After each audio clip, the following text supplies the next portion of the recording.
Hivi leo tumepata results za wanafunzi 16 ambao wametest positive katika shule moja katika eneo la Makindu, ambapo mwanafunzi mmoja juma lililopita aliweza kupatikana na zile symptoms na akapimwa na kupatikana ako na huo ugonjwa.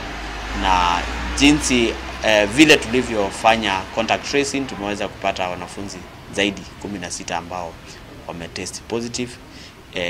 Tunaendelea kufanya ile contact tracing.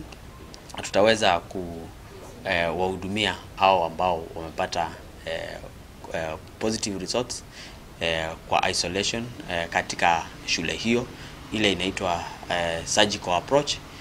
Tutaweza pia kufanya quarantine kwa wale ambao ni contacts wa hao, na kuwapima wanafunzi wote na walimu na wafanyikazi wengine katika shule hiyo, kuhakikisha kwamba tumeweza kudhibiti kuenea kwa ugonjwa huu.